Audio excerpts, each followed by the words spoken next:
작년에 저희가 같이 기도했던 여러분 모르실 거예요. 양아래 씨라는 분이 생각이 났어요. 유방암 2기로 제가 금요일마다 기도했었거든요. 얼마 전에 그분이 돌아가시던 말을 들었어요. 우리가 좀 더 빨리 움직여서 그 사람에게 복음을 전했다면 복음을 듣고 또 그의 삶이 어떻게 달라질지 몰랐을 텐데 하는 그런 후회가 여러분 밀려왔습니다. 우리가 더 늦지 않도록 우리가 12월 25일 날 새세명 축제를 하는 겁니다. 이 축제는 우리 성도님들이 그동안 관계 맺고 있던 사람들, 교회를 이끄는 추수의 마냥이라고 할 수 있는데 1년 동안 아니 그 전부터 뿌려왔던 관계 맺었던 복음의 씨앗들을 거두고자 하는 것입니다. 우리가 평소에 전도하길 원했던 모든 사람들, 가족, 친지, 이웃들, 우리가 구원을 위해 기도해온 그 모든 사람들, 우리가 품고 구원받기 기도했던 사람들에게 사랑의 씨를 뿌려서 태신자들이 교회로 하여금 이제 그들로 하여금 직접적으로 복음을 듣고 신앙의 결심을 기회를 제공하고자 하는 것입니다. 더 늦지 않도록 여러분 서둘러 주시고요. 여러분이 초청하고자 하는 사람에게 다가가서 차 한잔 마시고 식사하고 작은 선물을 준비하면서 한 영혼을 위한 것이잖아요. 후회하지 않고 늦지 않도록 여러분 움직여 주시길 바랍니다. 그렇다면 이 중요한 시점에서 오늘 본문을 통해서 전도가 도대체 무엇인가를 여러분과 함께 다시 생각해 보고자 합니다. 여러분 전도 많이 들어봤고 알고 있는 거잖아요. 오늘 본문은 요한복음에서 기록된 대표적인 기적 가운데 하나입니다. 여러분 잘 알고 있는 기적이잖아요. 7가지 기적 중에 3번째 기적. 그런데 이 흥미로운 것은 뭐냐면 요한복음에서는 이것을 기적이라고 표시하지 않고 표적이라고 부르고 있습니다. 표적. 요한복음 2장 11절에 보면요. 예수께서 이 첫 번째 표적을 갈릴리 가나에서 행하여 그 영광을 나타내심에 제자들이 그를 믿더라. 또 요한복음 2장 23절에서도 6월절에 예수께서 예루살렘에 계시니 많은 사람이 그의 행하시는 표적을 보고 그의 이름을 믿었으니. 요한복음 4장 54절에도 이것은 예수께서 유대에서 갈릴리로 오신 이후에 행하신 2번째 표적이니라. 다 뭐예요? 기적을 뭘로 표현하고 있어요? 표적으로 표현하고 있습니다. 요한복음은 매우 일관성 있게 표적이라는 단어를 사용하고 있습니다. 표적, 영어로 사인이에요. 예를 들어 우리가 고속도로에 진입하면서 이곳으로 양주 혹은 의정부라는 그 사인, 간판을 보고 들어섭니다. 그 사인은, 그 간판은 그 자체가 양주다, 의정부라가 아니라 양주나 의정부로 가는 방향을 보여주는 것입니다. 그렇다면 이 요한복음에서 이 표적들은 그 표적 그 자체를 드러내기 위한 것이 아니라 뭘 드러내는 것일까요? 이런 기적을 통해서 주님께서 우리에게 무엇을 보여주길 원하시는가? 요한복음 20장 30절과 31절의 말씀을 보면 바로 요한복음의 표적들의 의미를 나타내고 있습니다. 예수께서 제자들 앞에서 이 책에 기록되지 않은 다른 표적도 많이 행하셨으나 오직 이것을 기록함으로 너희로 예수께서 하나님의 아들 그리스도이심을 믿게 하려 하며 또 너희로 믿고 그 이름을 힘입어 생명을 얻게 하려 함이니라. 뭐예요? 이 표적은 많은 사람들로 예수님을 믿고 영생을 얻게 할 목적으로 예수께서 이러한 기적을 행하셨다라고 말씀하고 있습니다.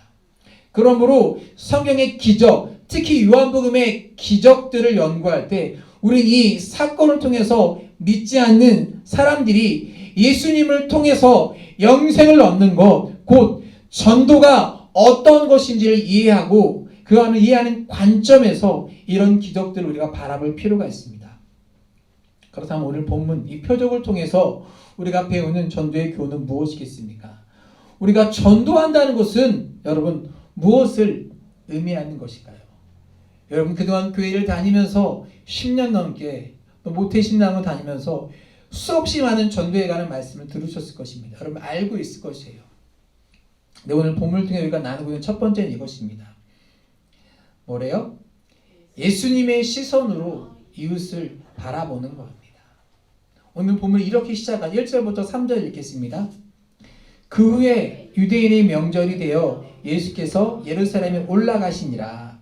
예루살렘에 있는 양문 곁에 히브리 말로 베데스라 하는 못이 있는데 거기 행각 5이 있고 그 안에 많은 병자, 맹인, 다리 저는 사람, 혈기 많은 사람들이 누워 물의 움직임을 기다리니. 자, 예수님의 공생에는요, 인간들의 문제들, 특히 이 질병의 문제를 해결하시는 부분에 많은 시간들을 할애하셨습니다.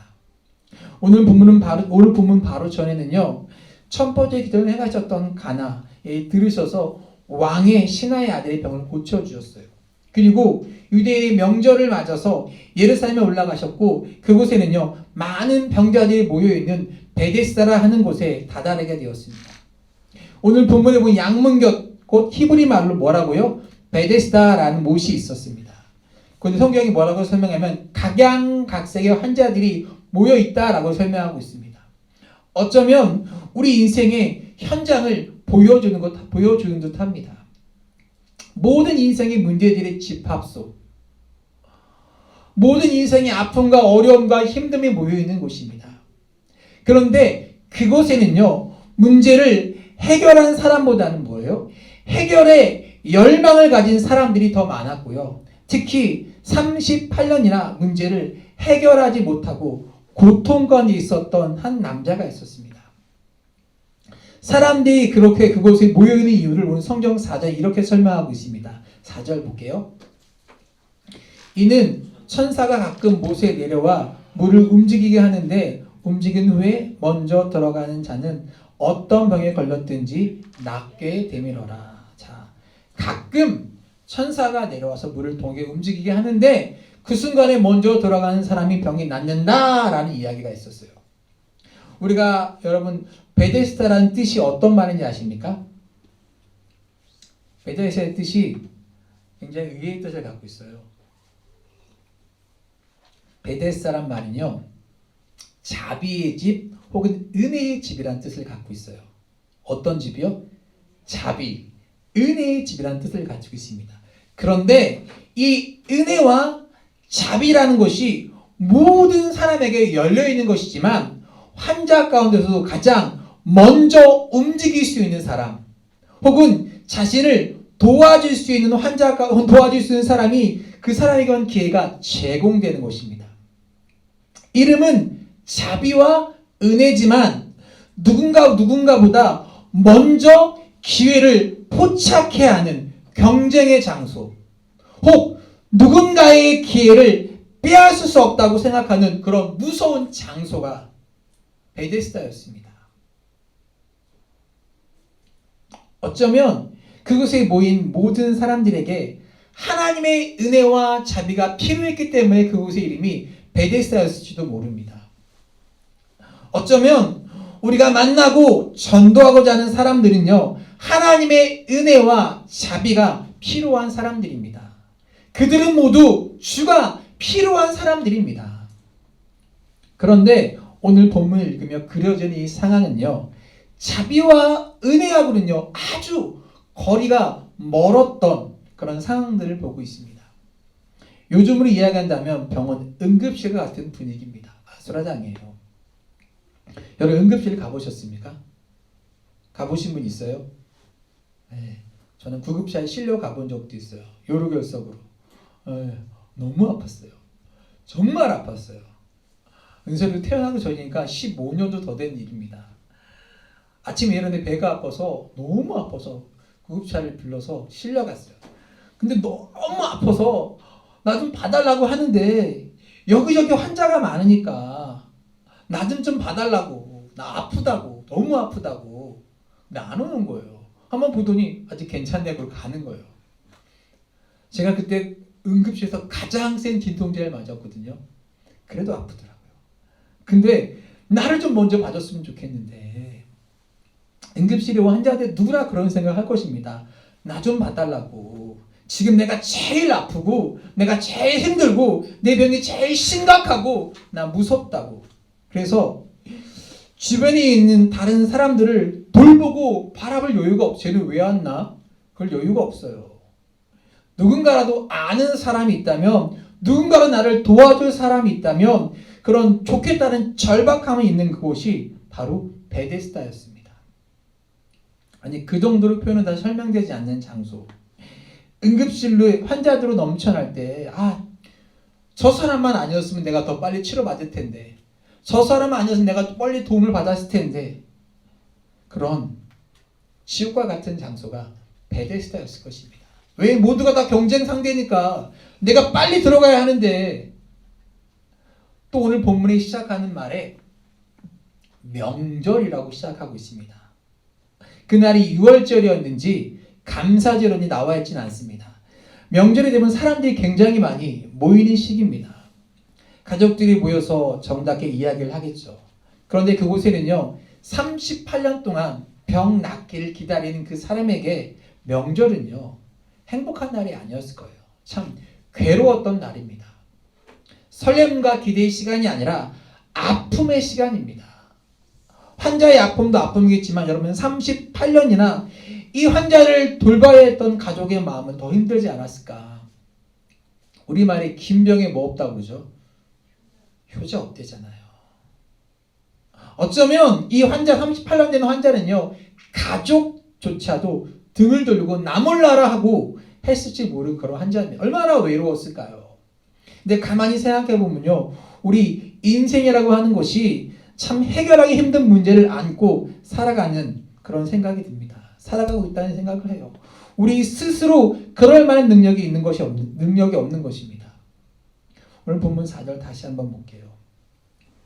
이는 천사가 가끔 못에 내려와 물을 움직이게 하는데 움직인 후에 먼저 들어가는 자는 어떤 병에 걸렸든지 낫게 되밀어라. 자, 보십시오.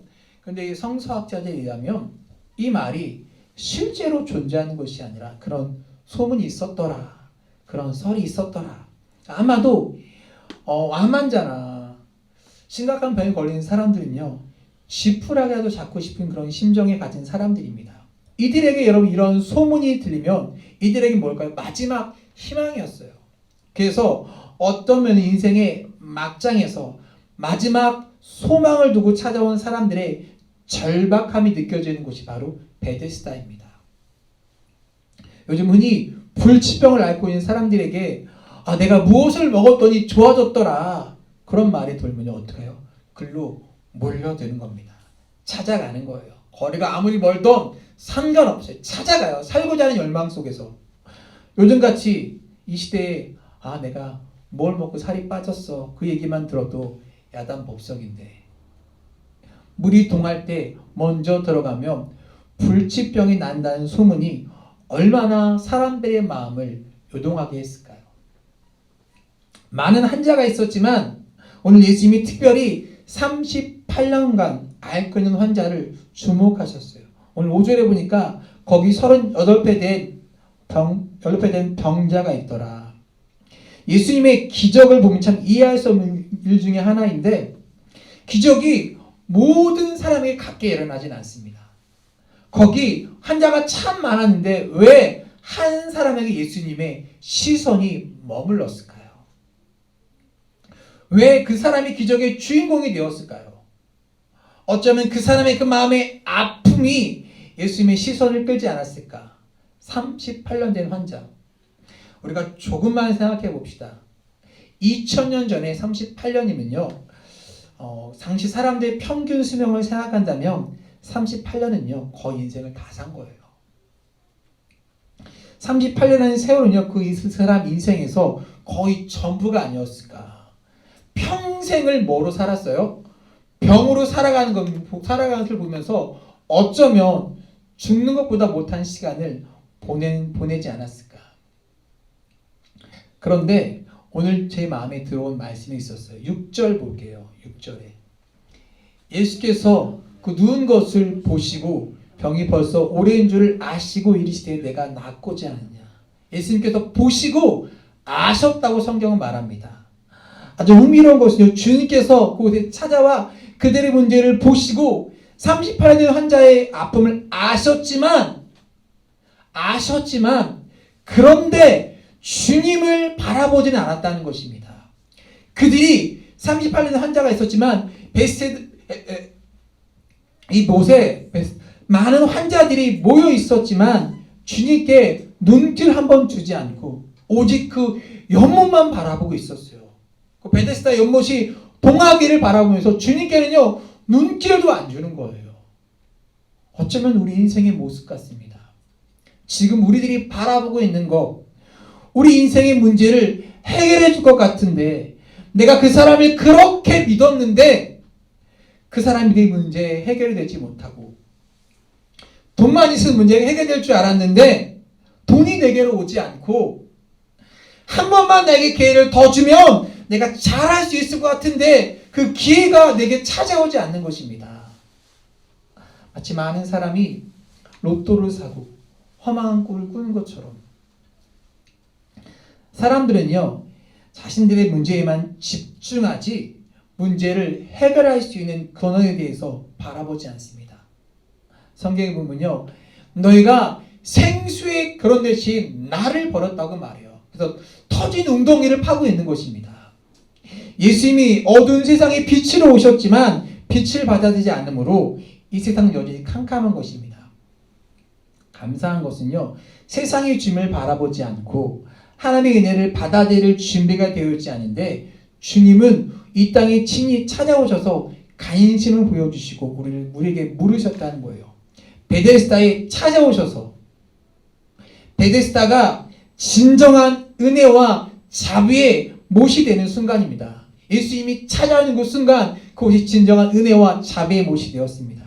주님이 찾아오셔서 그 남자를 인격적으로 만나주심으로 그곳이 비로소 은혜의 집, 자비의 집이 되었던 것입니다. 오늘 이 자리에 주님께서 여러분 마음가운데 찾아오셔서 이곳이 은혜와 자비의 집이 될 수 있는 그런 은혜가 있기를 주의 이름으로 축복합니다. 우리 문제 가운데 하나는요 예수님을 믿으면서 하나님으로 인정하지 않는다는 것이에요. 창조주 하나님께서 우리 인생의 문제를 해결하여 주시는 분입니다. 어느 날 이 베데스다 연못가에 찾아오신 예수님은요 38년 환자에게 물으셨어요. 내가 낫고자 하느냐? 참 답답한 것은요 이 사람에게 낫고자 하는 소망이 있었으나 지금 묻고 계시는 분이 누구인지 알지 못했고요 신세 한탄을 하고 있는 거예요. 자신의 인생에 도와주는 사람이 없어서 내가 일망이길로 살아갑니다.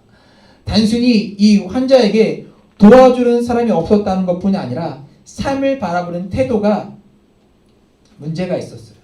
삶을 부정적으로 바라보고 있었습니다. 물론 그게 참 한스러운 일이었을 것입니다. 도와주는 사람이 없어서 38년을 그렇게 살아야 했다는 것입니다. 하지만 가만히 생각해 보면요 38년 동안 몸을 제대로 움직이지 못하는 상태에서 살아있다는 것은요 그 기적 같은 삶이 임에는요 누군가의 도움이 있었다는 것입니다.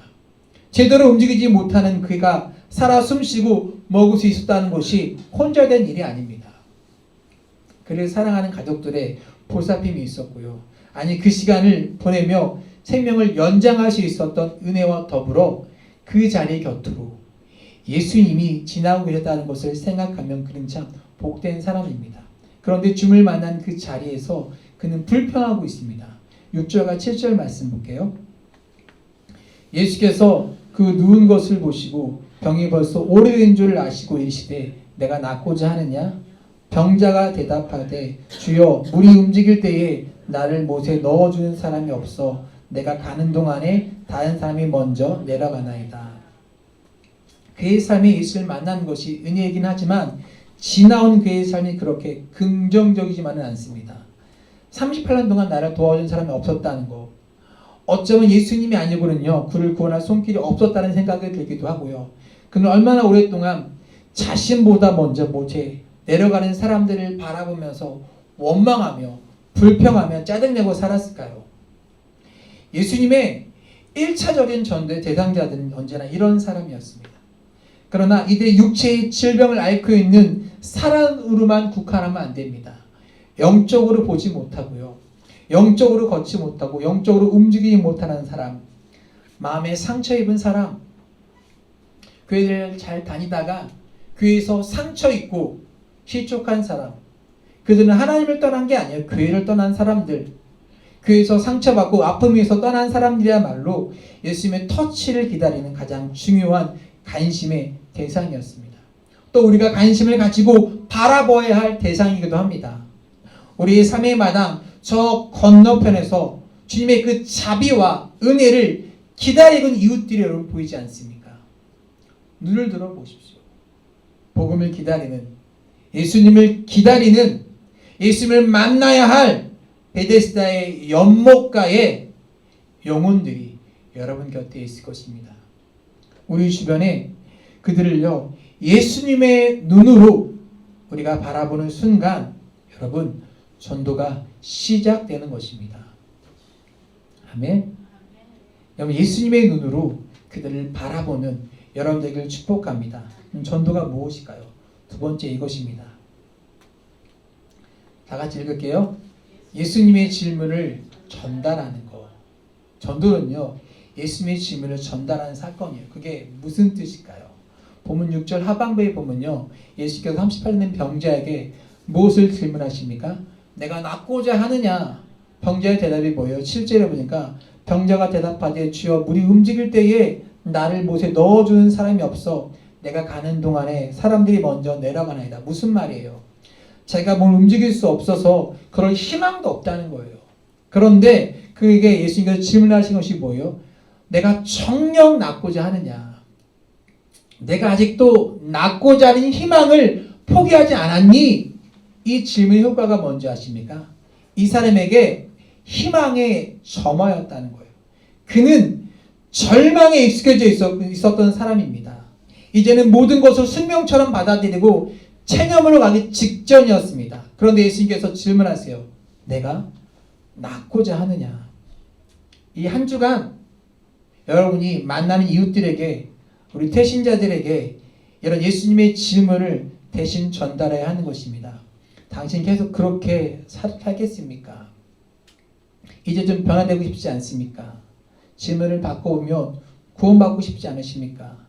새 인생을 살고 싶지 않으십니까? 천국의 소망을 갖고 살고 싶지 않습니까? 이제 자신이 아닌 예수님을 믿어보지 않겠습니까? 여러분, 이것이 바로 전도고요. 이 모든 질문을 본문의 방식으로 바뀌면요, 내가 아직 낫고자 하느냐? 내가 정말 변하고 싶니? 그 삶에서 벗어나고 싶니? 그렇게 물어보는 거예요. 본문은요, 바로 이 순간 이 질문을 직면한 이 사람의 마음속에 일어난 모든 변화를 상세하게 설명하고 있지 않아요. 그러나 아마도 이 사람의 깊은 내면에서 그래 나도 낫고 싶어. 그래 나도 구원받고 싶어. 나도 이 삶에서 변화되고 싶어. 이런 생각이 일어났을 것입니다. 이것이 바로 성령의 역사입니다. 이것이 바로 구원의 공정인 것이고요. 우리가 이웃에게 던지는 이 거룩한 질문이 그들로 거듭남의 씨가 되는 것입니다. 베드로전서 1장 23절 말씀 볼게요. 다 같이 읽을게요. 너희가 거듭난 것이 썩어질 씨로 된 것이 아니요 썩지 아니할 씨로 된 것이니 살아있고 항상 있는 말씀으로 되었느니라. 우리 주변에 교회를 떠나 방황하고 있는 사람들이 많이 있어요. 이 한 주간 우리 모두 그들에게 다가가서 이 거룩한 질문으로 이웃들을 만나는 여러분 되시길 축복합니다. 세 번째 이것이에요. 마지막입니다. 읽겠습니다. 네. 전도는요, 예수님의 생명의 말씀을 듣게 하는 것이에요. 자, 이제 걷지도 못하고 움직이지 못하는 이 사람이 어떻게 일어났습니까? 8, 9절 볼게요. 예수께서 이르시되 일어나 내 자리를 들고 걸어가라 하시니 그 사람이 곧 나아서 그 자리를 들고 걸어가니라. 대답은 단순해요. 주의 말씀이 그를 살린 겁니다. 주의 말씀이 그를 고친 거예요. 주의 말씀이 그를 일어서게 한 것입니다. 도대체 주의 말씀이 무엇이냐고 여러분 묻고 싶지 않습니까? 요한복음 6장 63절의 말씀에 보니까 살리는 것은 영이니 육은 무익하니라. 내가 너에게 이른 말이 영이요 생명이니라. 하나님의 말씀은요, 성령의 감동을 기록된 것으로, 그래서 이 말씀이 선포되는 순간 에스겔 골짜기에 마른 뼈가 살아났고요. 사람들이 살아나고요. 죽은 자를 살리고 병든 자를 고치는 성령의 역사가 일어나는 것입니다. 하나님 말씀이 살아 그 사람의 마음 가운데 새겨질 때 그 말씀이 그 사람을 세우고 그 말씀이 그 사람을 붙들고 그 말씀이 그 사람을 일으켜 세우는 것입니다. 이 말씀은 생명의 말씀이잖아요. 이 말씀을 받는 순간 죽어있는 자들에게 하나님의 생명이 들어가는 것입니다. 상상해 보십시오. 오늘 38년을 알아온 병자에게 도덕을 설파했다고 해서 그가 일어났겠습니까? 그에게 인생 철학을 강론한다고 그가 일어섰겠습니까? 그러나 천지를 말씀으로 지으시던 주님이, 죽은 나사로를 살리셨던 그 주님이 들것에 실려 친구들에게 운반되어 온 중풍병자를 일으켰던 동일한 주님이 말씀하세요.